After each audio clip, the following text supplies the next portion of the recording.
Hi, I'm Jim Canfield, President and Chief Operating Officer of Renaissance Executive Forums. And I'm really pleased today to be with the author of the book that really became the basis for our content for this year's Strategies for Success.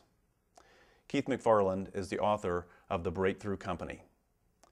Keith, how did this book come to be written? You know, I was lucky in the early 90s to do my doctoral coursework under Peter Drucker. And I was running a company at the same time that I was taking my doctoral coursework, and very frustrated because my company was having a hard time kind of breaking through the entrepreneurial phase.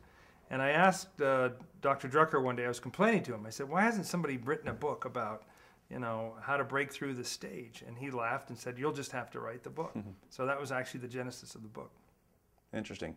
Now, a lot of it seems like you were a fan of or followed Collins and Good to Great. How did that tie in? Yeah, so about 10 years later, I actually ended up being on a program in Detroit with Jim, and he and I were keynote speakers at a CEO conference, and we had dinner the night before. All the speakers got together, and one of the things I mentioned to Jim was, I said, Jim, you know, your book is great, but the average size company in your book has got sales of something like $32 billion a year. And I said, I wonder if the lessons would be different if we studied more normal size companies. And he said, you know, that's a great research question. You should do that. So on the plane ride back, I thought, well, two really great people have told me this book needs to be written. I guess I better get busy writing it. And what happened next? Well, the next was the kind of the hard part, and we spent about 5 years doing the research to support our findings of the book. And the first thing we did was we took every company that's ever made the Inc. 500, more than 7,000 companies. We put them in a database, and we analyzed their financial performance over about 22 years. And we picked the 9 top performing companies and studied them pretty intensively. Now, I know in Good to Great, they had a company that was a tracking company, or that was similar to one of the companies that were in the study, but didn't make in that case, the breakthrough. Did you do the same thing?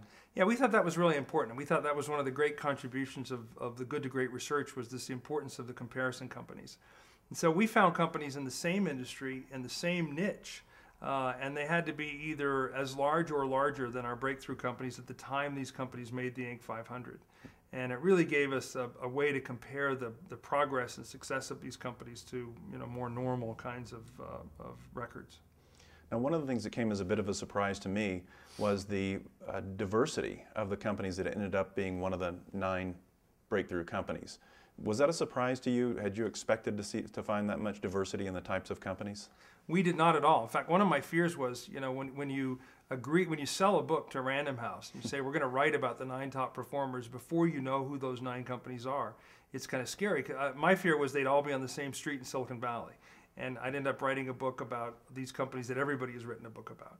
And you could not have convinced me for all the money in the world that on my list would be, for instance, a nut and bolt distributor from Winona, Minnesota, or a snowmobile manufacturer, or a real estate brokerage company.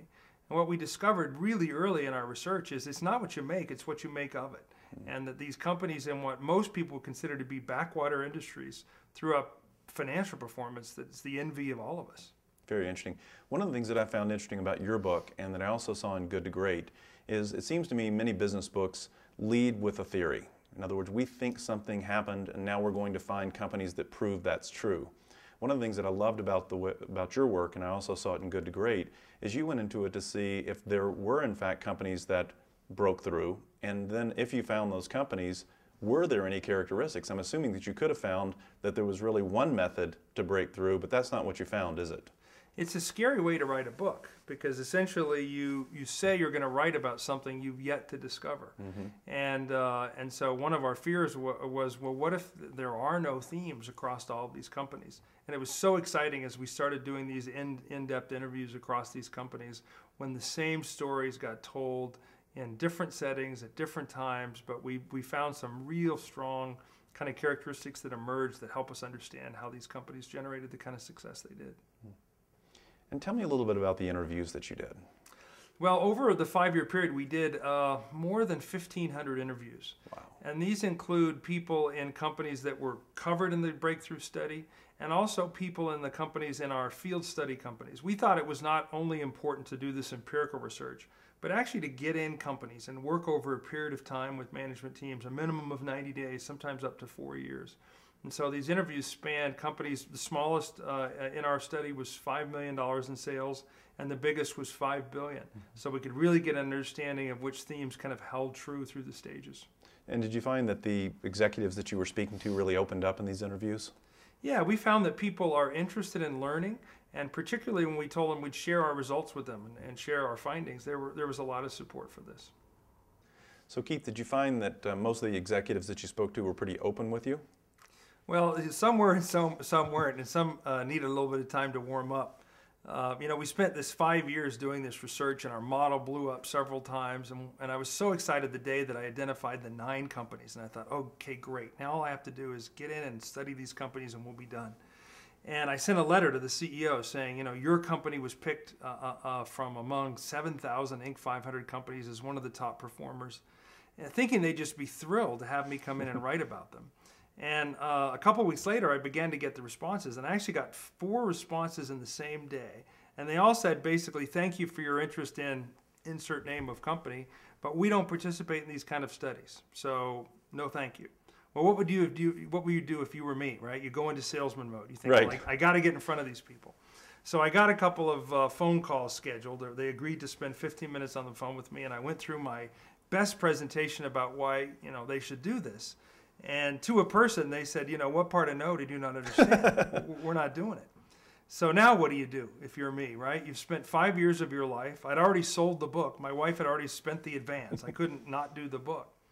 And I spent a very long and discouraging weekend. I'm sure many of the people in your executive forums have had those moments in their business life where things just didn't look like things were going to come together.